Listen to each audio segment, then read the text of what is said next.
Ang walang kapantay na martial god, unang yugto. Kabanata 16, ang paraan ng mundo. Si Lin Fang ay nakasuot ng maskara kaya walang makakakilala sa kanya, kahit na hindi siya makikilala ng mga nangungunang disipulo na naninirahan sa bangin. Kabisado niya ang 9 heavy waves technique pati na rin ang Roaring Thunder skill na nagpapatunay na siya ay isang napakapangit na talento at tiyak na makakatawag ng pansin. Si Jing Hao ay ang ika-6 na pinakamalakas na disipulo sa loob ng sistema ng pagraranggo ng sekta at nasa itaas ni Lin Fang sa cultivation sa ika-9 na layer ng Qi. Pinasikat ni Jing Hao ang kanyang pangalan sa pamamagitan ng pagkatalo sa 3 disipulo na nasa ika-9 na layer ng Qi sa isang 3-on-1 na labanan. Ang antas ng cultivation ni Lin Fang ay isang buong layer sa ibaba ng Jing Hao, ngunit nakita ng lahat si Lin Fang na pinilit si Jing Hao na umatras. Napatay niya si Jiang Wei na isa sa mga pinakamalapit na tagasunod ni Jing Hao. Nawalan ng mukha si Jing Hao, pinahintulutan niya ang isang hindi kilalang disipulo na nasa ika-8 Qi layer pa lamang na pilitin siyang umatras at pinanood pa ang kanyang tagasunod na pinatay sa harap ng kanyang mga mata. Sa sandaling inaasahan ng lahat na ilalabas ni Jing Hao ang kanyang galit at pilitin si Lin Fang sa isang kaawa-awang kalagayan, si Lin Fang ay nakabalik na sa life or death arena. Habang ang lahat ay hindi makapaniwalang nakatingin sa kanyang kilos, si Lin Fang ay hindi nag-aksaya ng oras at hinamon si Jing Hao sa pinakamababang paraan. Siguro, alam niya na ang kanyang kapalaran ay seliado na at piniling mamatay sa labanan, sabi ng isang alagad sa karamihan. Si Lin Fang ay nasa ika-8 layer lamang ng Qi at medyo mababa ang kanyang lakas kumpara kay Jing Hao. Nakaramdam ng kahihiyan si Jing Hao at hindi niya alam kung paano nangyari ang gayong mga pangyayari. Hindi pa siya napahiya sa ganoong paraan mula nang sumali siya sa Yunhai Sect. Dahil hinihiling mong mamatay, sino ang mas mabuti sa akin na pumatay sa iyo? Sabi ni Jing Hao na puno ng puot. Dahil nakita niya si Lin Fang na gumamit ng Roaring Thunder skill, alam niyang hindi nagsinungaling si Lin Fang sa kanya, siguradong may lakas siya para patayin si Jing Fang. Hindi lamang niya pinatay ang kanyang nakababatang kapatid kundi pinahiya rin niya ito sa harap ng malaking pulutong ng mga alagad. Hindi ito matitiis. Pumasok si Jing Hao sa arena nang magsimulang bumangon ng malakas na puwersa mula sa kanyang espada. Sa likod ni Jing Hao ay isang lumulutang na ilusyonaryong espada na nakaturo patungo sa langit. Iyon ang espiritu ng espada ni Jing Hao. Hindi nag-aksaya ng oras si Jing Hao at agad na ginamit ang kanyang sword spirit. Gusto niyang ipakita kay Lin Fang ang agwat sa pagitan ng kanilang mga kapangyarihan. Nahulaan ng lahat kung ano ang balak gawin ni Jing Hao. Gusto niyang ipakita kung gaano siya kalakas kumpara sa karaniwang tao sa harapan niya. Ilabas mo ang iyong espada at hahayaan kitang magkaroon ng 3 hampas ng espada bago ako sumalakay. Tingnan ko kung ano ang magagawa ng mahina mong lakas sa 3 atake ng espada, sabi ni Jing Hao habang hawak ang kanyang espada at mayabang na nakatingin kay Lin Fang. Tumisi si Lin Fang. Agad niyang ginamit ang kanyang Moonlight Feather Agility. Tulad ng liwanag ng buwan. Sa araw, nawala siya sa paningin pagkatapos ay nagpakita sa harap ni Jing Hao. Maraming ilusyon na mga espada ang nagsimulang bumuo pagkatapos ay binaril mula sa palad ni Lin Fang ng direkta kay Jing Hao. Pagdating nila sa harap ni Jing Hao, ang lahat ng ilusyon ng mga espadang ito ay pinagsama sa dulong espada ni Lin Fang at pagkatapos ay bumagsak kay Jing Hao. Isang nakakabinging dagandong ang kumalat sa buong kapaligiran. Gaano kalakas? Talagang master siya sa paggamit ng Roaring Thunder skill. Nang marinig ng mga tao ang ingay, nasindak silang tumingin sa eksena. Ang mga tunog na ibinubuga ng kanyang mga pag-atake ay parang kidlat na napunit sa hangin at pagkatapos ay sumasabog sa pagbanggaan. Ang mga tunog na ito ay maaari pang matakot sa mga alagad na nanonood mula sa malayo. Ang ekspresyon ni Jing Hao na sa una ay sobrang walang pakialam ay biglang nagulat. Minamaliit niya ang kanyang kalaban at hindi niya mapabayaan ang kanyang bantay. Ang dumadagandong na dagandong ay nagpasimulang manginig ang hangin sa bangin. Isang napakalakas na ilusyon na espada ang umaaligid sa hangin sa harap ni Jing Hao na kumikilos bilang isang kalasag. Unang pagtatangka, sabi ni Jing Hao na nanunuya. Hindi nawala ang konsentrasyon ni Lin Fang. Naniwala siya sa kanyang kapangyarihan at kakayahan. Ang hindi mabilang na dumadagandong na dagandong ay sumabog habang inihanda ni Lin Fang ang kanyang pangalawang hampas. Ito ay magiging mas malakas kaysa sa unang strike. Pinoprotektahan lang ni Jing Hao ang kanyang sarili at hindi umaatake. Ginagamit niya ang kanyang ilusyon na espada bilang isang kalasag dahil alam niyang sa kanyang mas mataas na cultivation at sword spirit, kaya niyang labanan ang anumang uri ng pag-atake. Para sa kanyang susunod na pagsugod, sinimulan ni Lin Fang ang pagsingil kay Jing Hao, gayunpaman, bigla niyang itinulak ang kanyang espada pasulong at kumalas ang pagkakahawak niya sa hilt. Ang espada ay patuloy na gumagalaw sa tilapon nito at lumipad sa hangin sa Jing Hao. Ano ang ginagawa niya? Ang mga tao ay natulala sa ginawa ni Lin Fang. Itinoon ni Lin Fang ang lahat ng kanyang Qi sa dulo ng espada pagkatapos ay ipinutok ito kay Jing Hao. Kung tatanggapin ni Jing Hao ang pag-atake na ito tulad ng dati, masisira niya ang kanyang sword spirit sa epekto. Hindi ito isang opsyon para kay Jing Hao. Si Jing Hao ay natigilan saglit at saka ngumiti sa sarili. Naisip ba talaga ni Lin Fang na gagana ito? Nagsimulang umatras si Jing Hao habang dinadala ang kanyang espada pataas sa isang arko at sa isang matikas na paggalaw ay mahusay niyang nalabanan ang puwersa ng espada na nagpapalipad dito ng walang kapangyarihan sa hangin. Matapos bitawan ni Lin Fang ang kanyang espada ay sumisingil na siya sa hindi kapani-paniwalang bilis patungo kay Jing Hao. Gamit ang kanyang Moonlight Feather Agility technique ay tila hindi dumampi ang kanyang mga paa sa sahig habang nawala ang mga ito bago pa man malinaw na makita sila ng sinuman. Pangalawang subok. Mayabang na sabi ni Jinghao habang pinagmamasdan niya si Linfang na papalapit sa kanya nang napakabilis. Hindi siya nakaramdam ng pananakot, pinaglalaroan lang niya si Linfeng. Tumapag si Linfang sa harap ni Jinghao gayunpaman ang kanyang espada ay damapo sa sahig sa likuran niya. Gusto mo ba talagang mamatay? Sabi ni Jinghao habang kinakagat ang dila. Hindi tumigil si Linfang upang kunin ang kanyang espada na lumilipad sa hangin. Sinimulan niyang hampasin si Jinghao gamit ang kanyang mga kamao, sa paraang ito ay hindi na niya mabilang ang pangatlong hampas ng espada at mapapahiya siya sa pamamagitan ng pagpilit sa mga suntok ni Linfang nang hindi gumaganti.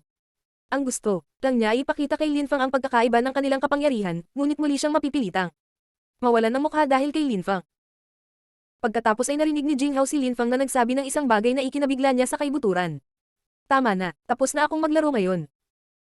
Huminto si Linfang sa harap ni Jinghao na may mga mata na puno ng layuning pumatay at biglang may narinig na dumadagandong na dagandong. Isang maliwanag at nakakasilaw na liwanag ang sumilay sa hangin sa pagitan ng dalawang figure bago nawala sa paningin. Si Jinghao ay mukhang natulala at natakot sa nangyari. Tila naintindihan niya ang ibig sabihin ni Linfang. Hindi si Jinghao ang mandaragit sa laban na ito at sa halip ay si Linfang ang pinaglalaroan siya. Magiging, iba kaya ang resulta kung hindi siya mayabang na nagbigay kay Linfang ng 3 strike. Hindi na nagkaroon ng pagkakataon si Jinghao na pagsisihan ang kanyang mga ginawa dahil nalagutan na siya ng kanyang huling hininga. Ikatlong pagtatangka sabi ni Linfang habang pinupuno ng kanyang boses ang hangin na nakapalibot sa arena na napakatahimik. Si Jinghao ay nakatayo pa rin sa gitna ng arena na hindi nasaktan ngunit sa gulat ng lahat, si Linfang ay nalampasan lamang si Jinghao at kinuha ang kanyang espada na dati ay pinalipad.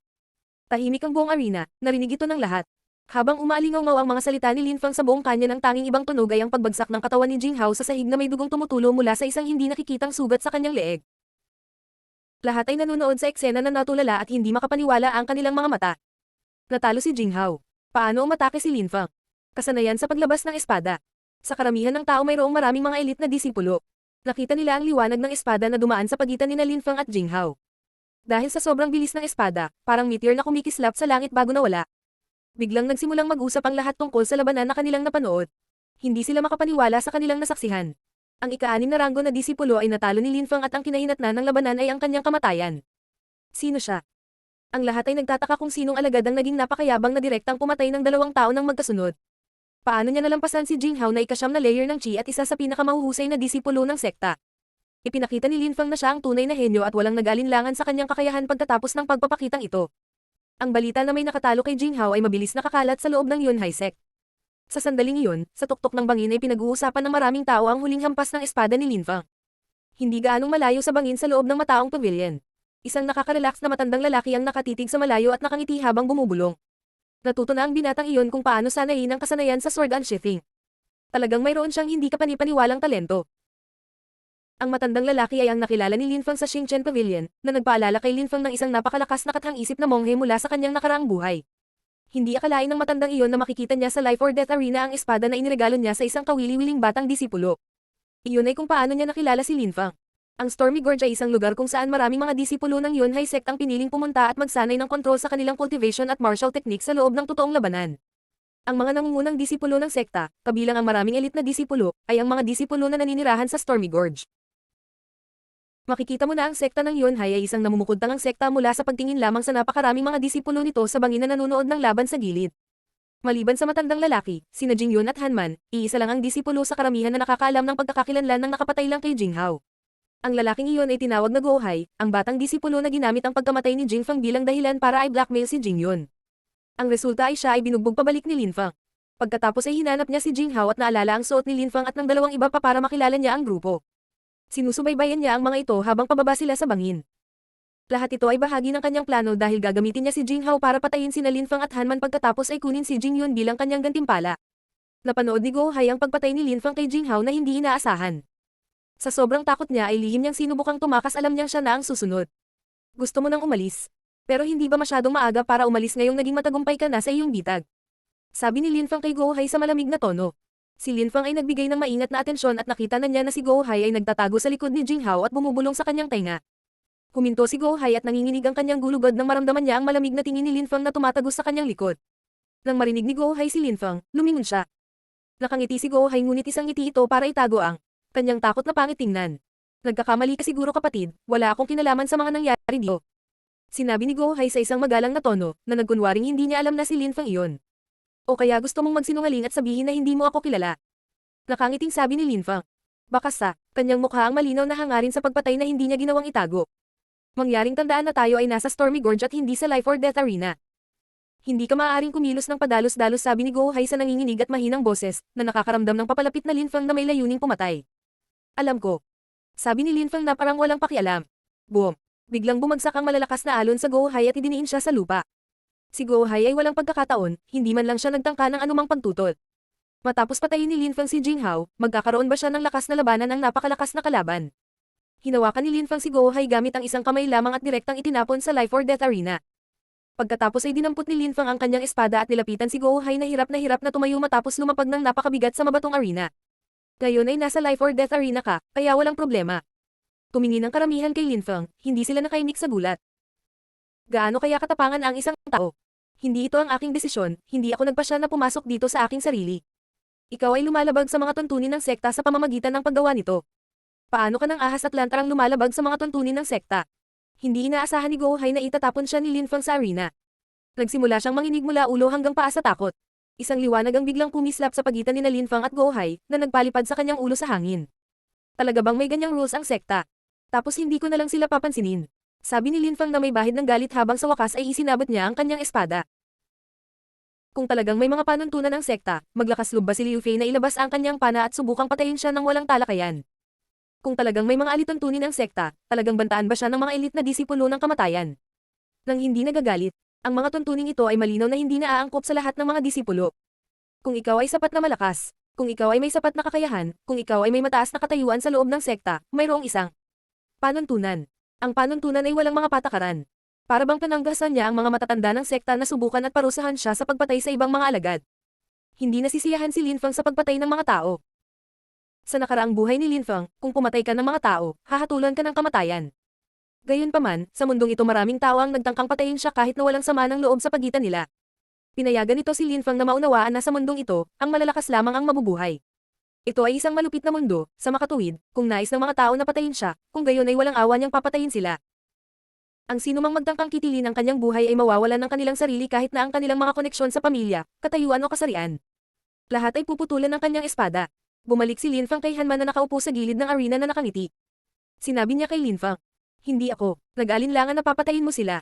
May mga panuntunan o walang mga patakaran, sila ay patay na." Sabi ni Lin Feng habang nakangiti at lahat sila ay namuhay ng maligaya magpakailanman. Ang walang kapantay na martial god, unang yugto. Kabanata 17, ang bangin ng Zhanggo. Si Lin Feng at Jing Yun ay nasa kwarto ni Hanman, nakatitig sila kay Hanman at nag-aalalang tinitingnan ang kanyang mga sugat. Ang mga pinsalang ito ay napakalubha. Sabi ni Lin Feng habang sinusuri ang mga sugat ni Hanman. Kahit na ang mga cultivator na may mas mataas na likas na kakayahan sa pagpapagaling kaysa sa ibang mga tao, ang kanyang mga pinsala ay napakalubha. Tila nasira ang bawat bahagi ng kanyang katawan mula sa kanyang mga belang buto hanggang sa panloob na pinsala na natamo sa kanyang mga organo. Imposibleng gumaling siya ng walang tulong. Walang problema, laging mahirap ang buhay ko. Hindi ako mamamatay ng ganoon kadali. Sabi ni Hanman na may optimistikong ngiti. Ano ang tungkol sa iyong paglilinang? Sabi ni Lin Feng na nakatitig sa kanya. Iniwasan ni Hanman ang tingin ni Lin Feng. Hindi siya makatingin sa mga mata ni Lin Feng. Tama, kahit na hindi siya mamamatay, ang kanyang paglilinang ay nasira at kung walang maayos na pangangalaga ay tuluyan siyang magiging payle, na may kaunting lakas kaysa sa isang ordinaryong tao. Lin Feng, pumunta tayo sa Blackwind Mountain, pumatay ng ilang mabangis na hayop upang makakuha ng ilang mga item na ipagpalit laban sa Immortal Peace upang pagalingin si Hanman. Sabi ni Jing Yun. Si Hanman ay isa lamang alagad ng sekta at napakaraming mga disipulo ang pumalit sa kanya. Kung ikaw ay hindi isang elite na disipulo, ang sekta ay magbibigay lamang sa iyo ng pangunahing tirahan. Kung nakapagbigay ka ng isang mahusay na serbisyo sa sekta o kung mayroon kang isang pambihirang lakas ay gagawin ka nilang sumali sa mga elite na disipulo. Ang mga nagpakita ng pambihirang kakayahan sa landas ng paglilinang ay naging mahalaga at iginagalang ng mga miyembro ng sekta. Bilang mga ordinaryong disipulo ay hindi sila umaasa sa tulong ng sekta kung tungkol kay Hanman, ano ang magiging pakinabang ng sekta na mag-aksaya ng mga mamahaling materyales para mailigtas ang isang normal na disipulo. Hindi uobra yun, masyadong malala yung injuries niya. Kahit na ang isang ordinaryong tableta ay makapagpapagaling sa kanya, ang mga side effect ay magiging masyadong malupit sa kanyang nasirang katawan, sabi ni Lin Feng na umiling. Ano ang dapat nating gawin kung gayon? May iba pa bang solusyon? Tanong ni Jing Yun. Biglang tumayo si Lin Feng, tumalikod at naglakad patungo sa pinto. Pupunta ako sa bangin ng kalaliman. Hintayin mo ako. Babalik ako maya. Mahinahong sabi ni Lin Feng. Napuno ng kumpletong katahimikan ang silid na kalalabas lang ni Lin Feng. Nanginginig si Jing Yun na kinakabahan na ikinuyom ang kanyang mga kamao. Nakangiti si Hanman. Kahit na ang mukha niya ay parang masayang nakangiti ay makikita mo ang kanyang mga mata na namamasa. Ang bangin ng kalaliman. Tanging isang lalaking tulad ni Lin Fang ang makakaisip ng ganoong ideya. Tanging isang lalaking tulad ni Lin Fang ang maglalakas loob na pumunta doon kasama ang kanyang cultivation. Ang Precipice of the Abyss ay isa sa pinakamisteryoso at sagradong lugar ng Yunhai Sect. Mas sikat pa ito kaysa sa Life or Death Arena. Walang gaanong mga tao ang nakikibahagi sa mga labanan sa Life or Death Arena ngunit paminsan-minsan, mayroong ilan. Gayunpaman mayroong napakakaunting mga tao na pumunta sa Precipice of the Abyss. Ang mga nang-ahas na pumunta doon ay ang mga tunay na naghahanap ng liwanag man o kamatayan. Sa loob ng Yunhai Sect, maraming mga disipulo ang nakarinig ng pangalan ng Precipice of the Abyss, ngunit hindi sila kailanman nakakakita o nakarinig ng mga kwento mula sa kung ano ang nasa loob. Masyadong delikado na kahit ang kaing pumasok at ang mga pumasok, hindi na bumalik para magkwento. Narinig ng lahat na kung makapasa ka sa pagsubok ng Precipice of the Abyss, kikilalanin ka ng sekta at tatanggap ka ng hindi mabibaylang kayamanan. Hindi na kailangan sabihin kung nabigo ka sa pagsusulit, ang mga kahihinatnan ay magiging mapaminsala. Sa tuktok ng bundok ng Yunhai, mayroong isang mystical na kuweba na napakahirap abutin ng mga ordinaryong disipulo. Ang yungib na iyon ang daanan patungo sa bangin ng kalaliman. Sa sandaling iyon, si Lin Fang ay nasa pasukan patungo sa kuweba. Ako, si Lin Fang ng Yunhai Sect ay nangangahas na hamanin ang Precipice of the Abyss. Sigaw ni Lin Fang sa harap ng pasukan. Ang kanyang boses ay tumagos sa mga dingding ng kuweba at hindi tumigil sa pag-echo para sa tila. Isang walang hanggan. Pagkaraan ng maikling panahon ay isang boses ang sumagot, gayunpaman ang boses na ito ay hindi umalangaw at tila dumating kaagad mula sa loob ng yungib. Pasok ka, okay. Sagot ni Lin Fang at agad na nagsimulang maglakad sa loob ng kuweba. Madilim ang daanan at walang makikitang liwanag na ganito kalalim sa loob ng kuweba, ngunit halos hindi pa. Pinmaaninag ang paligid. Sa magkabilang gilid ng kuweba ay may mga painting at mga simbolo na iginuhit sa mga dingding. Nagpatuloy siya sa paglalakad at natatanaw na niya ang bahagi ng kuweba kung saan may maliit na ilaw. Agad siyang nagtungo sa liwanag. Sa loob ng bahaging ito ng kuweba ay may isang kama na gawa sa mga bato, isang solong mesa at upuan na may kandila sa ibabaw. Ito ay isang napakabukid na silid. Nakaupo sa kama ang isang matandang lalaki na nakasuot ng itim na balabal. Nakapikit ang mga mata niya at hindi siya gumagalaw, wala man lang mga senyales ng paghinga. Makalipas ang mahabang panahon ay nagsalita ang matanda. Gusto mong pumunta sa Precipice of the Abyss? Sabi ng matandang nakasuot ng itim na balabal na nakapikit pa rin. Oo, sagot ni Lin Fang. At sa anong dahilan mo gustong pumunta doon? Nasugatan ang kaibigan ko. Siya ay may mga belang buto at ang kanyang mga laman loob ay nasugatan din ng husto. Kailangan ko ng suporta ng sekta para mailigtas siya sa pagiging lumpo. Kailangan ko ng mga pills na makakapagpagaling sa kanya ng walang side effects. Sagot ni Lin Fang na hindi nababagabag. Nagmulat ng mata ang matandang nakasuot ng itim na balabal. Ang kanyang ekspresyon ay malalim na parang. Ang kanyang titig ay tumatagos sa kaluluwa ni Lin Fang. Para siyang nakakakita sa kanya. Kung may napakadaling paraan para uminom ng mga table tasks, susubukan ito ng lahat ng mga disipulo, ngunit ikaw ay nasa ikawalong layer ranking. Ang pagpasa sa pagsusulit ng Precipice of the Abyss ay magiging lubhang mahirap. Palayain ang iyong espiritu upang makita ko ito. Tumanggo si Lin Fang. Lumitaw ang isang maliit na ahas ngunit nang lumitaw ang itim na espiritu ay agad itong nagtago at hindi na makita. Ano? Talaga? Sabi ng matanda na nakasuot ng itim na balabal habang nakakunot ang noo. Kahit na siya ay may malawak na kaalaman, hindi niya akalain na may ganoong espiritu. Tila lumilipad sa ere ang ahas ngunit payat ito at mukhang mahina. Hindi ito mukhang isang mabangis na hayop at sa halip ay mukhang mas mahina kaysa sa isang alagang hayop sa bahay. Maaari kang pumunta sa Precipice of the Abyss sa pamamagitan ng daanan na ito. Sabi ng matanda na itinuro ang isa sa mga daanan ng daanan. Sa silid na iyon, mayroong maraming mga daanan na pawang humahantong sa iba't ibang mga lugar na lahat ay nangangailangan ng pagkuha ng iba't ibang mga pagsusulit. Salamat, Elder. Sabi ni Lin Fang na tumatango. Pagkatapos ay pumasok siya sa daanan ng walang pag-aalinlangan o pagsisisi. Nang makita ng Elder si Lin Fang na pumasok sa daanan, umiling siya. Ang ikawalong layer ng chi at ang kanyang espiritu ay napakahina. Halos imposible na siyang makapasa sa pagsusulit sa bangin ng kaliman. Ang daanan ay pinakita ng matanda kay Lin Fang ay humantong sa precipice ng Zanggo. Iyon ang hindi gaanong mapanganib na pagsusulit at maaaring lumabas si Lin Fang anumang oras. Gayunpaman, ang antas ng kahirapan nito ang pinakamataas sa lahat ng pagsusulit. Dumating si Lin Fang para sa kanyang kaibigan kaya ayaw ng Elder na nakasuot ng itim na balabal na masaktan ng husto si Lin Fang. Sa makatuwid, pinili niyang hayaan si Lin Fang na makapasok sa tanging lugar kung saan siya maaaring mawala at bumalik kung sa tingin niya ay napakahirap. Ang mga drum ay hindi naglalabas ng isang tunog sa loob ng 100 taon na nangangahulugan din na walang sino man ang nakapasa sa pagsusulit ng daanan na ito sa loob ng 100 taon. Pumasok si Lin Fang sa daanang itim na itim sa loob. Mayroong hindi mabilang na kamay na inukit na mga hakbang na bato na humahantong sa daanan na ito.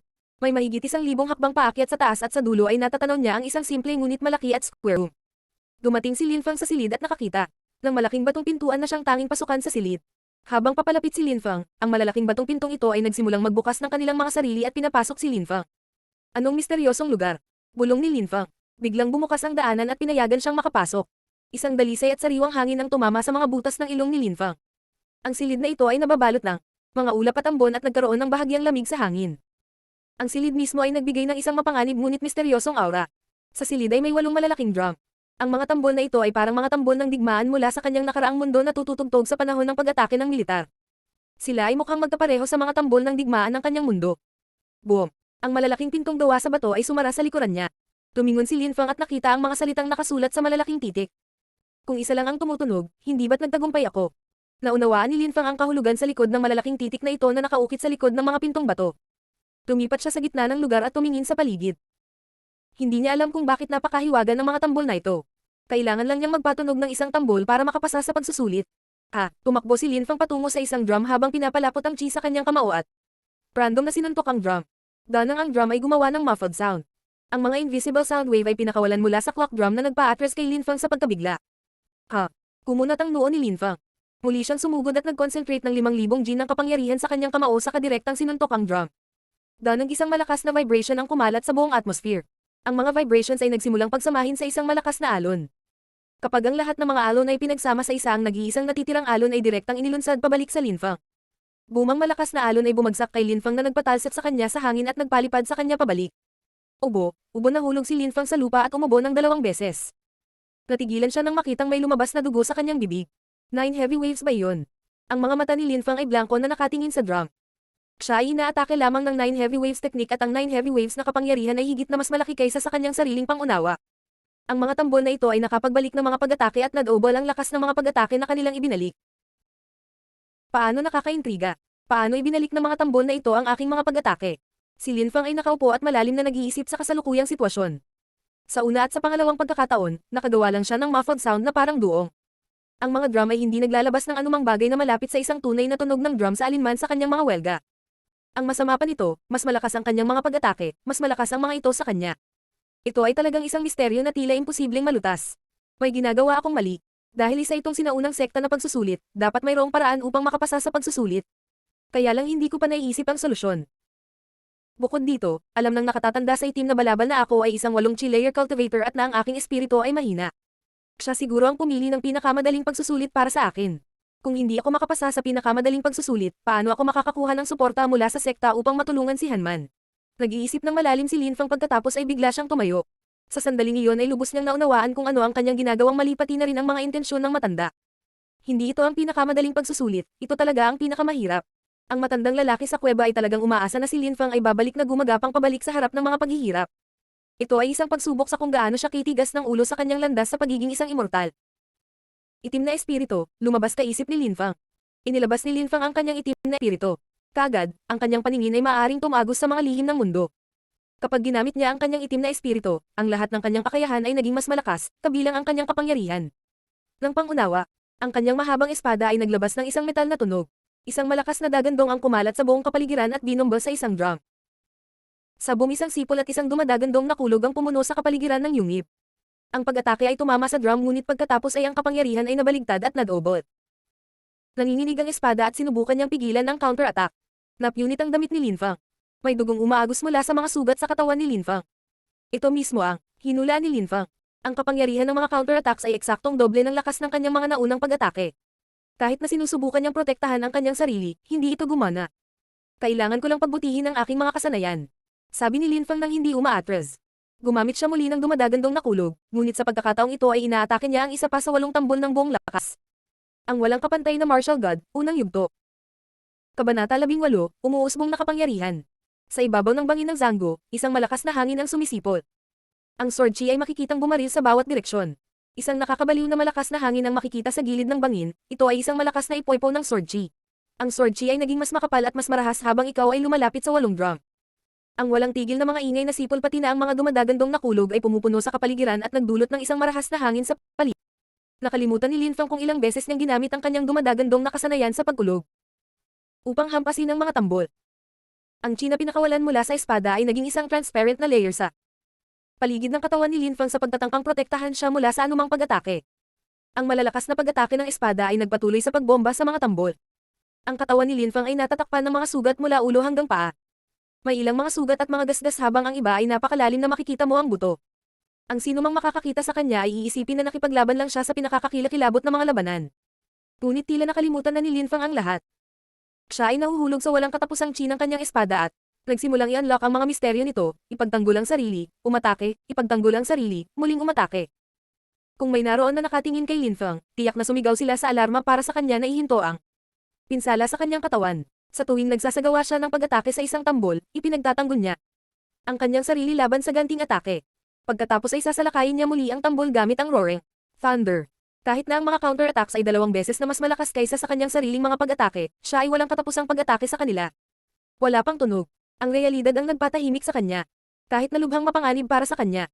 Nagawin niyon, naunawaan niya kung gaano siya umunlad. Noong nag-eensayo siya ng Roaring Thunder skill, naisip niya na naabot na niya ang pinakamataas na antas na posible at ganap na niyang dalubhasa ang teknik. Doon sa precipice ng Zango naunawaan niya na hindi niya pinagkadalubhasaan ang kasanayan at talagang naiintindihan niya ang mga pangunahing kaalaman. Kung ikukumpara sa isang tunay na malakas cultivator, ang kanyang pamamaraan ay nasa antas ng isang bata na malapit sa dibdib ng kanyang ina.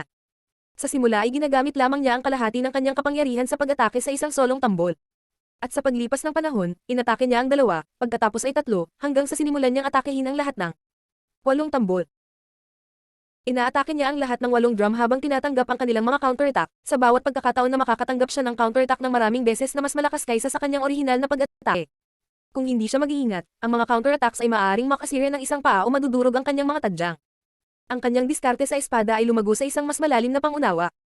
Sa paglipas ng panahon ay nadagdagan niya ang lakas ng kanyang mga pag-atake at nagpatuloy sa pagsasanay. Ang lakas ng kanyang mga pag-atake ay naging 2 beses na mas malakas, pagkatapos ay 3 beses na mas malakas, nagpatuloy siya hanggang sa ang kapangyarihan ng bawat isa sa kanyang mga welga ay pinalakas sa kapangyarihan ng 7 beses ang lakas ng kanyang orihinal na mga pag-atake. Sa bawat oras na naisip niya na naabot na niya ang kanyang mga limitasyon, matutuklasan niya kung paano malalampasan ang limitasyong iyon. Pagkatapos ay pinarami niya ang kanyang kapangyarihan sa 7 at inatake ang lahat ng 8 tambol ng sabay-sabay. Nasanay na ang kanyang katawan sa sakit at pressure na nalikha mula sa patuloy na pagtitiis sa ganitong uri ng malupit na pagsasanay. Sa kasamaang palad ang mga tambol ay gumagawa lamang ng parehong muffled na ingay at hindi naglalabas ng ingay na magpapasa sa pagsusulit. Mayroong hindi mabilang na bilang ng mga tao na nagtipon sa paligid ng life or death arena. Anong nangyari dito? Darating ang mga elder. Sabi ng karamihan habang nakatitig sa taong nasa life or death arena. Nakaramdam sila ng pagkalito. Ito ay ang senior na disipulo na si Chen Xing, 2 buwan na ang nakakaraan siya ang naging pinakamalakas na ordinaryong disipulo, dahil natalo niya ang isang elite na disipulo sa isang hit at pinayagang makapasok sa mga elite na disipulo. Anong ginagawa niya dito? Hehe, sinong nagmamalasakit kay Chen Xing? Hindi mo ba nakitang nandito si Tu Fu at ang kapwa disipulong? Si Ling Hu, ano? Sinasabi mo nakasama si Tu Fu at Ling Hu sa karamihan. Maingay ang mga tao at maririnig ang lahat ng uri ng talakayan tungkol sa dahilan sa likod ng mga pangyayaring ito. Si Tu Fu ay sikat na sikat sa Yunhai sect. Siya raw ang pinakamalakas na elite disciple. Si Ling Hu, masasabi ng Yunhai sect na wala itong isang disipulo na hindi nakakakilala sa kanya dahil siya ay itinuturing na pinakamalakas na disipulo ng sekta. Nalampasan ni Ling Hu siya ng antas ng lahat sa landas ng paglilinang sa loob ng sekta, kabilang ang ilang matatanda. Paano dapat manatiling kalmado ang lahat pagkatapos makita ang isang malakas na disipulo sa life or death arena? Sa abot tanaw, ang hangin ay nagiging hindi mapakali. May isang maalamat na mukhang rock sa kalangitan, na ibinubuka ang mga pakpak nito at pumailang lang patungo sa locus yung iyon, makikita ng lahat na ito ay napakalakas. Ito ay darating. Sabi ng mga tao sa paligid ng life or death arena habang nakatingin sa silhouette na lumilipad sa langit. Kinabahan silang lahat. Ang bilis ng maalamat na rock ay napakabilis. Sa isang iglap ay nakarating na ito sa loob ng mabagyong bangin.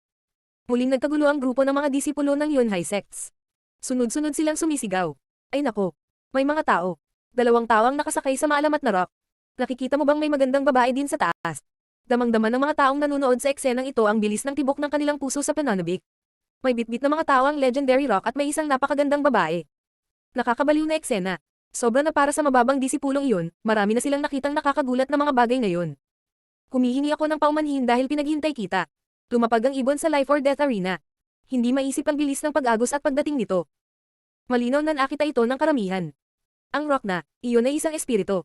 Ang magkabilang pakpak ay nakabakaka at tila isang tunay na bato. Ang rock spirit, ay iyon sa isang batang hindi kilalang disipulo, kakaiba ang kanyang ekspresyon. Napakagwapo at napakasama niya sa parehong oras. Gaano kabata? Ganon kalakas ang rock spirit niya sa edad niya. Paano siya naging malakas? Teka. Nabalitaan ko na sa mga pangunahing disipulo ng sekta ng Haoyu, mayroong isang mataas na ranggo na disipulo na may masamang espiritu. Mahirap pa nga siyang ikumpara sa isa. Talagang, ang pangunahing disipulong iyon ay nagtatamasa ng isang karapat-dapat na reputasyon. Mayroon siyang kamanghamanghang mga diskarte sa agility. Ang kanyang espiritu ay maaari ring dalhin ng iba sa isang paglipad na may lakas nito. Sabi ng ilang matatanda ng sekta. Siya nga ang unang disipulo ng sekta ng Haoyu, ang pangalan niya ay Chu Zanpang. Ilang sandali ang nakalipas, ang Yunhai sect ay nakatanggap ng liham na isinulat ni Chu Zanpang na nagsasabing gusto niyang pagyamanin ang kanyang kaalaman at makipagpalitan ng mga pointer sa isang natatanging disipulo ng Yunhai sect. Bukod, pupunta agad siya sa Life or Death Arena, syempre para makipag-away. Si Chu Zanpang ay naging isang pangunahing disipulo sa sekta ng Haoyu, siya ay lubos na sikat sa bansa ng Zuyu dahil sa kanyang katayuan. Siya ang ika-6 na pinakamalakas na alagad ng bansa. Hindi magiging isang pagmamalabas na sabihin na walang tao sa buong Yunhai sect ang makakapantay sa kanyang lakas. Hindi lalabanan ni Ling Hohishan si Chu Zanpang. Ang sekta ay hindi handang hamanin siya. Gayunpaman, kung siya, mismo, ay hinamon ng isang tao, ang angkan ay walang pagpipilian kundi tanggapin. Mahal na mga nakatatanda, banibiro ninyo ako.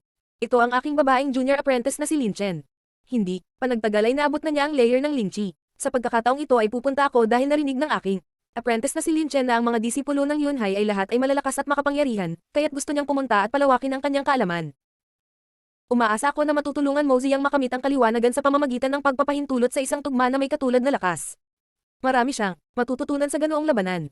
Ipinakilala ni Chu Zanpang ang magandang babae na nasa kanyang tabi. Si Chu Zanpang ay mukhang gwapo at masama sa parehong oras. Ininsalto ni Mo Exi si Chu Zanpang ng tahimik sa kanyang iniisip. Si Chu Zanpang ay may tiyak na reputasyon at hindi madaling tanggihan. Siya ay nagpadala ng sulat ng maaga at nagplano ng ilang uri ng pamamaraan. Go Chenxing, ikaw ang itinalaga para labanan si Lin Chen. Ipakita sa kanya ang aming mga diskarte sa mga sekta at turuan siya sa pamamagitan ng labanan. Naabot ni Chenxing ang Ling Chi layer 2 buwan bago niya matalo ang isang elite na disipulo. Nasa unang bottleneck na siya ng layer ng Ling Chi. Kung hindi niya matatalo si Lin Chen, walang ibang disipulong Yunhai Ling Chi ang makakatalo sa kanya. Oo, kapatid. Sabi ni Chenxing habang tumatangop. Pagkatapos ay pumunta siya sa gitna ng Life or Death Arena para harapin si Lin Chen. Kasamang practitioner na si Lin Chen, magsimula na tayo sabi ni Chenxing habang pinapakawalan ang kanyang espiritu. Biglang bumalot sa katawan niya ang isang patong ng bato. Dahil dito ay nagmukha siyang isang malaking golem monster na ganap na gawa sa pinakamatigas na bato. Ito ang rock spirit ni Chenxing. Hindi lamang ito isang natatanging kakayahan sa pagtatanggol ngunit ang kanyang mga pag-atake ay napakalakas din. Malinaw na mananalo siya dito nang hindi nangangailangan ng higit pang mga kasanayan. Sabi ng isang matandang disipulo habang nakatitig kay Chenxing ng may kumpiyansa. Kahit na si Chenxing ay natatakpan ng mga naglalakihang bato, ang kanyang bilis ay hindi nabawasan at nakakagalaw siya sa hindi kapani-paniwalang bilis tulad ng bago siya natakpen. Sa isang kisap mata, nakarating na siya sa harap ni Lin Chen. Hinampas niya ang kanyang kamao sa direksyon ng manipis at mahinang si Lin Chen na nagparamdam sa lahat ng pag-aalala para sa kaligtasan ng kagandahang ito. Ice bulong ni Lin Chen. Ang nagyayalong malamig na hangin na nagmumula sa kanyang katawan ay kumalat na nagsimulang magpalamig sa hangin sa paligid niya. Ang biglaang pag-ataking ito ay nagpalamig sa mabatong kamay ni Chenxing sa pwesto na nagbigay sa kanya ng pakiramdam na nataman niya ang isang bakal na pader na hindi nagawang hamampas pasulong. Pagkatapos ay biglang hinawakan ni Lin Chen ang kamao ni Chenxing gamit ang kanyang dalawang kamay. Kumalat ang yelo sa braso ni Chenxing at pagkatapos ay marahas na kumalat hanggang sa masakop nito ang buong katawan niya. Napakalakas ng ice spirit na iyon, mayroon talaga siyang likas na talento. Sabi ni Mo Exi. Ang lahat ay pinanganak na may espiritu, ngunit ang parehong espiritu sa iba't ibang tao ay walang parehong lakas. Ang lakas ng mga espiritu ay nakasalalay sa antas ng paglilinang, mga likas na regalo, mga kasanayan sa militar at maraming iba pang mga paiba-iba na naging imposible na maging napakalakas ng walang tamang mga pundasyon para sa paglilinang. Hindi nag-alala si Mo Exi kay Chenxing. Kung tutusin ay may rock spirit siya kaya napakataas ng kanyang defense skills. Apoy malamig na bulong ni Lin Chen. Si Chenxing ay biglang natabunan ng apoy at ang kanyang nagyelo. Nakatawan ay nanginginig. Nagsimulang mag-crack ang kanyang mabato na katawan na naging dahilan para magbigay siya ng nakakadugong sigaw. Nakatitig ang lahat sa gulat habang ang kanyang mabato na katawan ay nadurog. Yelo at apoy. Biglang nagbago ang mukha ni Mo Exi. Isang universal na espiritu, marahil ito ay isang universal na espiritu. Mataas ang lakas ni Lin Chen. Natalo ako. Sabi ni Chenxing na mukhang nanlumo dahil hindi na niya ginawa ang kanyang katawan mula sa mga bato upang protektahan siya. Bumalik siya para tumayo sa gilid ni Mo Exi, nagkagulo ang mga tao. Natalo siya. Talagang nawala siya. Ang sekta ng Yunhai ay pumili ng isang elite na disipulo upang labanan at siya ay natalo. Namumula ang pisngi ng mga elder, nawalan sila ng mukha. Nasa mukha pa rin ni Chu Zanpang ang misteryosong ngiti. Sinulyapan niya ang lahat. Kehe, tulad ng inaasahan ng disipulong pinili ng Yunhai sect ay napakalakas, ngunit ang aking junior na disipolo na pinili ng Haoyu sect ay napakalakas din. Ang mga taong makakatalo sa kanya sa kontinenteng ito ay kakaunti. Ako, si Chu Zanpang ay gustong makahanap ng isang namumukod tanging disipulo sa Yunhai sect upang makipagpalitan ng mga pointer kay Lin Chen, ngunit ako ay dumating dahil may itatanong ako. Anong kahilingan mo? Sabi ni Mo Exi na mukhang balisa. Ang aking junior apprentice ay may isang tiyuhin at ang anak ng kanyang tiyuhin ay tinatawag na Linfang. Baliw, talaga siya. Pinahiya niya ang ilang matatanda ng kanilang pamilya at sinaktan ang mga alagad ng kanilang angkan. Isa lamang siyang mayabang na ordinaryong alagad. Sana ihatid siya sa akin ng Yunhai sect. Ayokong makilala ang Yunhai sect sa pagkakaroon ng ganyang mga disipulo. Naunawaan ni Moexi ang lahat nang marinig niya ang mga salitang ito. Iyon ang layunin ni Chu Zanpang sa likod ng lahat ng mga kaganapang ito. Alam ni Chu Zanpang na kung siya ay direktang humiling na makakuha ng isang miyembro ng Yunhai sect kung gayon ang sulat ay tatanggihan dahil ito ay magiging sanhi ng pagkawala ng mukha ng sekta. Gayunpaman, napakatalino niya, ginawa niyang talunin si Lin Chen ang elite na disipulo ng Yunhai sect at pagkatapos ay maingat niyang pinili ang mga salita upang hindi mawalan ng mukha ang klan sa pamamagitan ng pagbibigay sa kanya ng Linfang. Siyempre kung hindi tatanggapin ni Moexi ang kahilingan ni Chu Zanpang, hindi siya magiging kasing palakaibigan gaya ng dati hanggang sa sandaling iyon. Mukhang malaki ang kahulugan ni Lin Chen sa kanya, kung hindi ay hindi siya pumunta sa Yunhai sect para sa isang maliit na bagay. Ang universal na espiritu ay talagang napakalakas. Iyon mismo ang nagdala sa kanya dito para sa paghihiganti. Nakapagdesisyon na si Moexi at sinabi sa iba, pumunta at dalhin si Linfang dito. Nang marinig niya ang mga salitang ito, ngumiti si Chu Zanpang at ang mga mata ni Lin Chen ay tila na puno ng layuning pumatay. Hindi malaman ni Linfang kung ano ang nangyari sa Stormy Gorge dahil nagsasanay pa rin siya sa Precipice of Zango. Si Linfang ay napapalibutan ng napakaraming sword chi. Ang bawat hampas na ginawa niya gamit ang kanyang espada ay halos sapat na upang patayin siya ng isang hampas at pagkatapos ay ibabalik ito ng maraming beses na mas malakas. Ang kanyang itim na espiritu ay ganap na pinawalan. Ginagamit niya ang kanyang Roaring Thunder skill nang walang anumang kapintasan. May puting liwanag na nakapalibot sa kanyang katawan at kumakalat na mga dagandong sa buong kapaligiran. Ito ay isang nakakatakot na eksena sa sinumang makakakita. Si Linfang ay nabalisa at ginamit ang lahat ng kanyang lakas para bambahin ang mga tao. Wala siyang kamalay-malay sa puntong ito na hinahanap siya ng sekta, upang dalhin siya sa kanyang pagbitay. Ang walang kapantay na martial god, unang yugto. Kabanata 19, 300 taon. Ganap na pinakawalan ni Linfeng ang kanyang itim na espiritu. Tumutulo ang pawis sa buong katawan habang nagpupumiglas sa bawat paghinga. Ang mga pag-atake ay naging napakalakas. Si Linfeng ay talagang isang natatanging talento na makikita lamang tuwing 10,000 taon. Parang sabay-sabay siyang humahawak ng 10,000 espada. Tinupok ng dumadagandong nakulog ang buong kapaligiran sa loob ng bangin. Si Linfang ay natigilan sa pag-unlad na nagawa niya. Nagagawa niyang hulaan kung kailan at paano ang mga counterattacks ay magbabalik sa kanya. Hindi siya tumigil sa pag-atake sa mga drum kahit isang segundo. Kung huminto siya kahit saglit, ang sword chi mula sa isang counterattack ay dudurog sa kanya. Hindi inaasahan ni Linfang ang ganitong sitwasyon. Paano ito naging makapangyarihan? Si Linfang ay may libu-libong mga teorya ngunit hindi niya maintindihan ang kanyang kasalukuyang sitwasyon.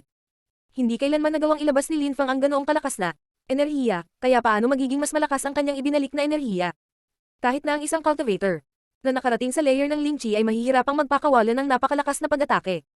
Simulan kung gamitin ang Roaring Thunder skill ay naipon na ang enerhiya mula sa bawat pag-atake at ang sword chi ay lumalakas at lumalakas. Ito ay kung paano ito umabot sa napakalaking kapangyarihan. Naisip ni Linfang habang umiiwas pa rin sa bawat counterattack. Ang sword chi ay naging isang hindi kilalang puwersa. Isang puwersa na tila hindi magagapi. Kahit na naabot lang ni Hanman ang ikawalong layer ng chi, parang naabot niya ang perpektong pagsasanib sa Earth sa ilalim ng kanyang mga paa. Ibinigay ng Earth ang kapangyarihan sa kanya. Dahil sa ginamit niya ang kapangyarihan ng Earth kasama ang kanyang mga kakayahan kaya nagawa niyang talunin ang mga cultivator ng ikasyam na layer ng chi sa 3 suntok at maging sanhi ng pinsala sa disipulong iyon. Biglang naisip ni Linfang ang laban ni Hanman at ng cultivator ng ikasyam na layer ng chi na nagbigay sa kanya ng napakatalino na ideya. Noong una ay naisip niya na maaaring gamitin ni Hanman ang kapangyarihan ng Earth dahil ang kanyang espiritu ay isang Earth spirit ngunit napagtanto ni Linfeng na mali ang ganitong uri ng pag-iisip. Ang kapangyarihang ito ay nasa paligid natin sa lahat ng oras at maaaring gamitin ng sino man ang kapangyarihang ito bilang kanilang sarili. Sa tuwing gagamit siya ng 9 heavy waves sa pag-atake sa mga drum, ang mga drum ay nag-counterattack. Sa tuwing ginagamit niya ang Roaring Thunder sa pag-atake sa mga tambol, ang mga tambol ay nag-counterattack. Napagtanto ni Linfang na kung ang 8 drum ay walang potensyal na umatake.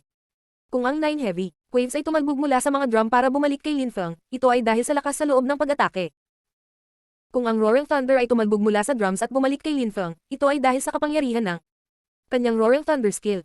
Ang kapangyarihan. Si Linfang ay may maliwanag na ngiti sa kanyang mukha. Bigla niyang binago ang paraan ng paggamit niya ng kanyang espada at ang bawat pag-atake niya ay naging mas mahusay at matikas. Ang kanyang paglalaro ng espada ay naging maganda at habang ang bawat galaw niya ay nangangailangan ng walang kapantay na kasanayan, kapag ginamit ni Linfang ay tila kasing dali ng paghinga. Sa Stormy Gorge, sa Life or Death Arena biglang may lumapit na grupo ng mga tao mula sa langit. Nang makita ng mga tao sa gorge ang mga taong ito, lahat mula sa Yunhai sect ay tumingin sa kanila ng may lubos na paggalang. Gayunpaman sa kanilang mga puso ay medyo kinakabahan silang lahat at natulala sa mga pangyayari. Si Chu Zanpang ay isa sa 8 opisyal ng bansa. Gayunpaman, ang Yunhai Patriarch ay naghari sa lahat sa loob ng kanyang teritoryo, kahit na ang parehong mga sekta ay may katulad na katayuan. Siya ang dakilang pinuno ng sekta na nagpabalisa sa lahat ng matatanda ng Yunhai sect sa kanya. Pagdating, Patriarch, Great Elder ang bawat miyembro ng Yunhai sect ay sabay-sabay na yumuko para batiin ang dalawang espesyal na host. Binati ni Chu Zanpang si Patriarch Nangang at ang dakilang Elder Mo. Sabi ni Chu Zanpang sa dalawa, na kalmadong gumagalaw sa direksyon niya habang bahagyang nakayuko na may paggalang. May kakaiba, pa rin siyang ngiti sa mukha na nagpapagwapo sa kanya habang binibigay ang kanyang mapanlinlang na intensyon. Iyang Master Chu Zanpang, kumusta ka nitong mga araw? Tumingin si Nangang Ling kay Chu Zanpang habang tinatango ang kanyang ulo. Nasa katanghaliang gulang na si Nangang Ling ngunit may mga palatandaan pa rin ng kabataan sa kanyang mukha at nakakagulat na kalmado siya sa harap ng Junior Patriarch. Ang kanyang kabataan ay nagpakita na siya ay gumugon ng mas kaunting oras kaysa sa karamihan sa landas. Patungo sa paglilinang ngunit mayroon pa ring mature na kalmado. Si Nangang Ling ang pinakabatang Patriarch ng Yunhai clan na mayroon sa buong kasaysayan nito. Hindi ka pa man kasing lakas ng tatay ko, pero kung kailangan nating mag-away, ma-pressure ako at hindi malalaman ang kalalabasan. Pambihira ang iyong kapangyarihan sa murang edad. Sabi ni Chu Zanpang na mukhang kalmado. Lihim siyang namangha kay Nangang Ling. Si Nangang Ling ang pinakamalakas na disipulo ng Yunhai sect sa nakalipas na daang taon. Siya ay naging Patriarch ng Yunhai sect noong siya ay 40 taong gulang pa lamang. Ang kanyang reputasyon ay kilala sa buong mundo ng paglilinang. Mas malakas ang tatay ko ngayon kaysa noong huli mo siyang nakita. Sinabi rin niya sa akin na batiin ka kapag umalis ako para pumunta sa Yunhai sect. Ang ama ni Chu Zanpang ay talagang ang Patriarch ng Haoyu sect. Tumanggo si Nangang Ling at sinabi, Mo Exi, si Chu Zanpang ay pumunta rito bilang panauhin, paano mo siya papayagang tumayo? Ang dakilang Chu Zanpang ay pumunta sa Yunhai sect dahil gusto niyang ihatid natin siya sa isa sa ating mga ordinaryong disipulo na tinatawag na Linfang. Paliwanag ni Mo Exi. Dahil sa isang ordinaryong disipulo. Tanong ni Nangang Ling na nakasimangot sa iritasyon. Mabilis na pinutol ni Chu Zanpang si Mo Exi at sinabing Patriarch Nangang Ling, si Linfang ay anak ng tiyuhin ng babaeng junior apprentice na ito. Walang pakialamang binatang iyon sa kanyang mga nakatatanda at mas mabuting tao. Nasugatan niya ang isa niyang pinsan na lalaki. Ininsalto at pinahiya din niya ang kanyang tiyuhin, ang ama ng aking babaeng junior apprentice. Sa makatuwid, ang aking babaeng junior apprentice ay gustong pumunta upang lutusin ang kanilang mga personal na sama ng loob. Kaharap ni Chu Zanpang ang mga dakilang elder at ang Patriarch ng Yunhai sect, kaya nag-iingat siya na hindi masyadong samobra sa kanyang mga salita o baka hindi siya umalis kasama ang kanyang buhay. Gusto niyang tanggapin ni Nangang Ling ang kanyang kahilingan. Kaya naman siya ay gumagamit ng banayad at mapagkumbaba na tono. Gayunpaman, si Nangang Ling ay hindi ganoong uri ng tao at lubos niyang naiintindihan ang nangyayari. Mo Exi, paano mo gustong pangasiwaan ito? Tanong ni Nangang Ling, hindi agad nakasagot si Mo Exi. Palihim niyang sinulyapan ang isa sa mga dakilang elder na nakatayo sa tabi ni Nangang Ling. Ang batang iyon, nang walang pagsasaalang-alang sa kanyang mga nakatatanda at mas mahusay ay nagkasala. Dapat siyang paalisin sa sekta. Si Mo Exi ay binantayan sa kanyang pananalita. Kung direkta niyang sinabi na ihahatid niya si Linfang kay Chu Zanpang para iligtas ang mukha, tiyak na makakagalit ito kay Nangang Ling. Pagkatapos ng lahat, si Linfang ay isa pa ring disipulo ng Yunhai sect. Paano niya may hahatid ang isa sa kanyang mga disipulo sa Haoyu sect nang walang tanong? Ngunit ang pagsasabi na palalayasin niya si Linfang mula sa sekta ay nagpapahiwatig na ang lahat ng nangyari pagkatapos ay wala ng kinalaman sa sekta dahil hindi na magiging disipulo si Linfang. Gaano kaya kalupit si Mo Exi sa sariling mukha ng ordinaryong disipulong ito? Si Nangang Ling ay nakasimangot at umiiling. Alam niya kung ano ang ibig sabihin ni Mo Exi sa kanyang mga salita. Hindi kusang ibibigay ni Nangang Ling ang sinuman sa kanyang mga disipulo. Patriarch, ang kanyang pag-uugali ay nakakapinsala sa ating sekta at sa reputasyon nito, kung mananatili siya sa Yunhai sect, ito ay magiging isang kalamidad sa hinaharap. Nakikiusap si Mo Exi na paalisan mo ang disipulong iyon para sa kapakanan ng iba pang mga disipulo ng sekta. Sabi ni Mo Kanglan. Isa sa mga dakilang matatanda mula sa sekta. Ang lahat sa paligid nila ay lubos na naunawaan ng sitwasyon. Kailangang makahanap ng solusyon. Si Mo Kanglan, bilang isa sa mga dakilang elder ay namamahala din sa pagpapatupad sa loob ng sekta. Ang kanyang posisyon sa loob ng hierarchy ng sekta ay napakataas. Siya ay ama rin ni Mo Exi. Pagkatapos ng kanyang sinabi, madaling maunawaan kung ano ang kahihinatnan para kay Linfang. Ordinaryong disipulo. Bulong ni Nangang Ling. Sa loob-loob niya ay nagulat siya ngunit hindi niya ito ipinakita. Hindi niya inaprubahan ang desisyon ni Mo Exi ngunit si Mo Kanglan ay isang punong tao sa sekta. Hindi nagawang mawalan ng mukha si Nangang Ling kay Mo Kanglan dahil sa isang simpleng ordinaryong disipulo. Ang pag-abandono kay Linfang ang tanging solusyon. Sa sandaling iyon, papayag na si Nangang Ling. GOONNNG isang malalim na tunog na tumatagos sa kaluluwa ang narinig at tila ang tunog ay umalangaw sa mga bundok, bawat panginginig ng boses ay bahagyang nanginginig sa lahat ng naruroon. Tila ang mga Diyos ay nagmamarcha upang labanan sa langit at ito ang mga tambol ng digmaan na kanilang tinutugtog. Nataranta ang buong karamihan. Saan nanggaling ang ganoon kalakas at nakakatakot na tunog? Hindi nila maisip kung ano ang naging sanhi ng tunog na narinig nila. Ang Patriarch ng Yunhai sect, Nangang Ling ay nanlamig sa kanyang gulugod nang may kumislap na liwanag sa kanyang mga mata. Iyon ang tunog ng mga tambol sa precipice ng Zango. Namangha si Mo Kanglan. Kumikislap din ang mga mata niya. Nakatingin siya sa malayo patungo sa isang tiyak na hanay ng bundok. May bangin sa tanikala ng mga bundok na iyon.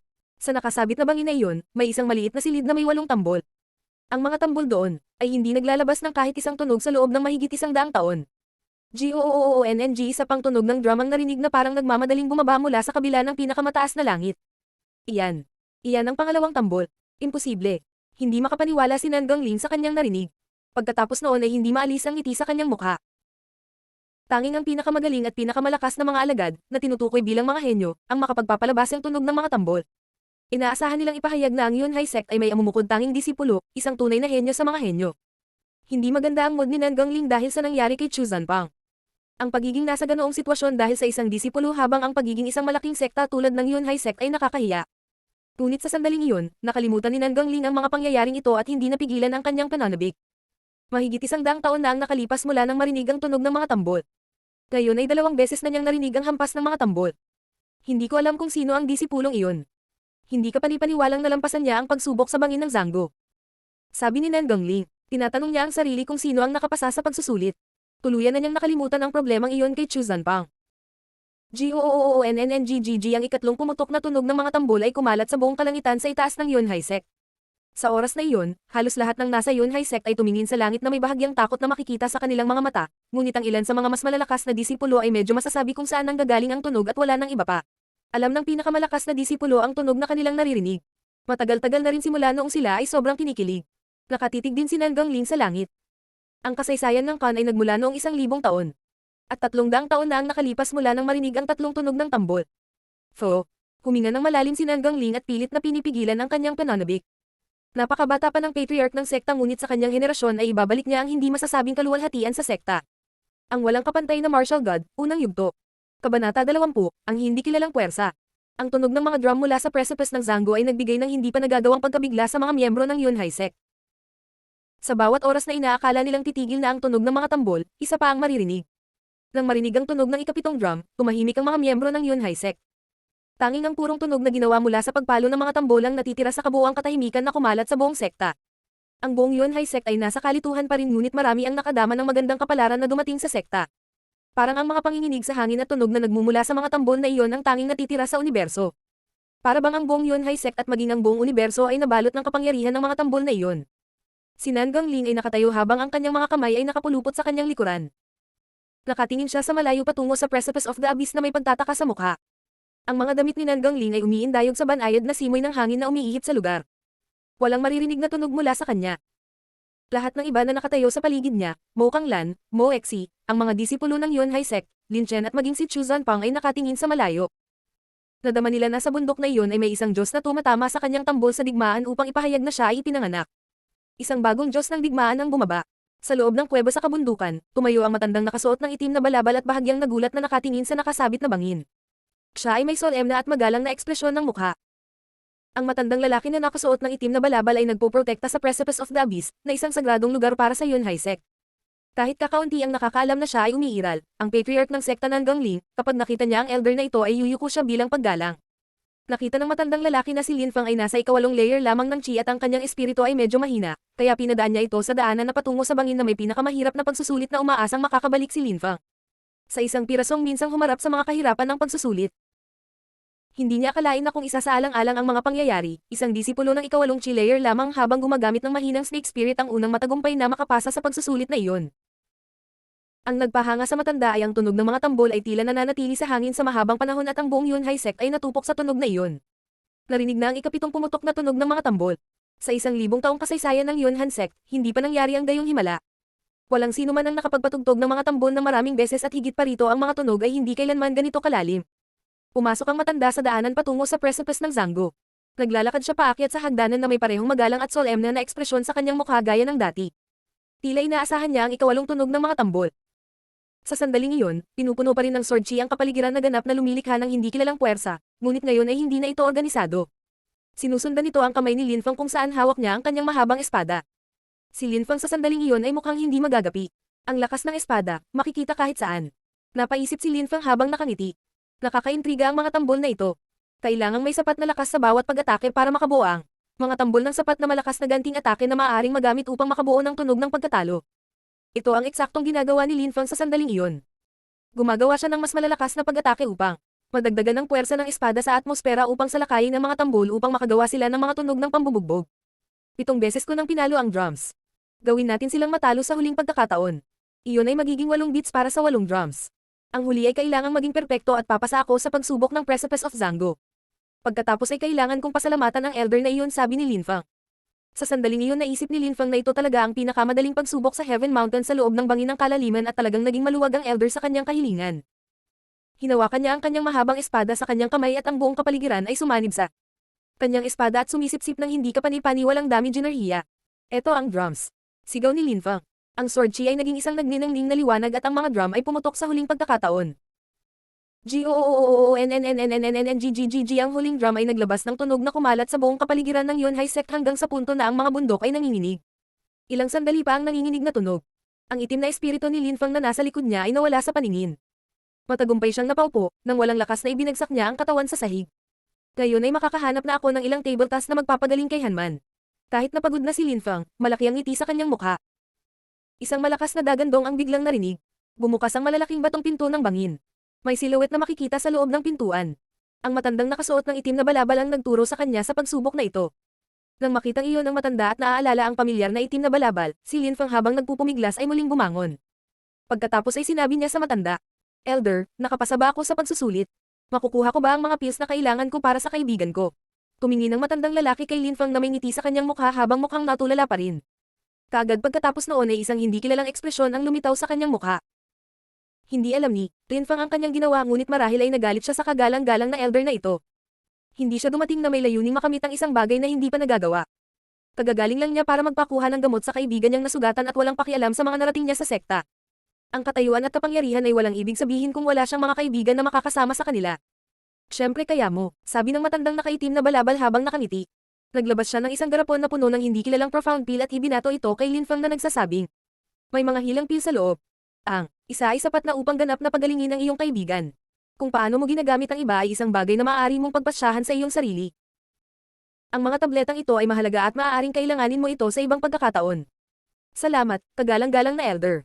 Nagulat si Lin Feng. Ayon sa matanda, sapat na ang isang tableta para gamutin ang mga sugat ni Hanman. Ang gayong tableta ay higit na mahalaga.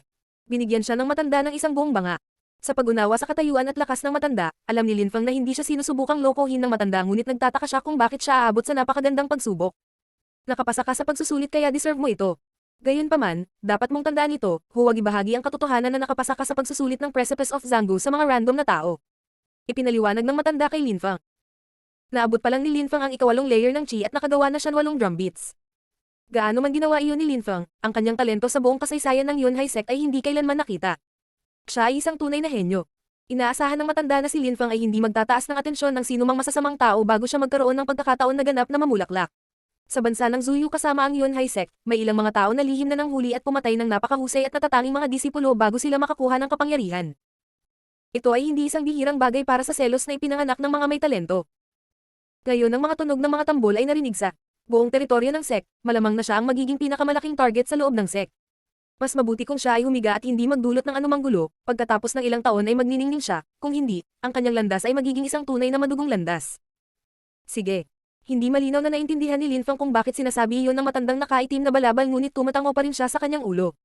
Ang matandang lalaki na nakasuot ng itim na balabal ay nagtaas ng ulo at tumingin sa malayo. "Protector Bay, ibalik mo siya." Natigilan si Lin Feng. Mayroon lamang mapanganib na mga bangin at bangin dito. Malayo-layo ang nakikita ng isang tao kapag tumitingin sa paligid at malinaw na walang ibang tao sa paligid.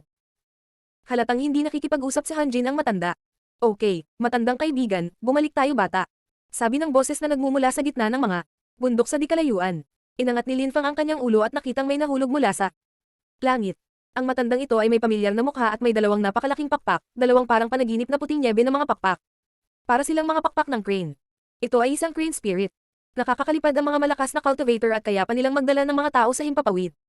Hindi ko akalain na ang Yunhai Sect ay may ganoong mga cultivator. Natagpuan ni Lin Feng na talagang kaakit-akit ng eksena. Pakiramdam niya ay may paparating na bagyo at hindi siya makatayo o makalayo.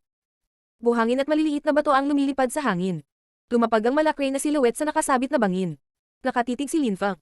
Siya iyon. Kilala ni Lin Feng ang taong nagpakita. Ito ang matandang lalaki ng Xingchen Pavilion. Mukha pa siyang matamlay at pabaya ang itsura. Pareho ang itsura niya sa huling pagkakataon, ngunit may isang higanteng hanay ng mga pakpak sa kanyang likod. Ang elder na namamahala sa pagprotekta sa Xingchen Pavilion ay tulad ng inaasahan, kahit na hindi pangkaraniwan. Sabi ni Lin Fang sa kanyang sarili na kumbinsido. Binata, ipapakilala kita.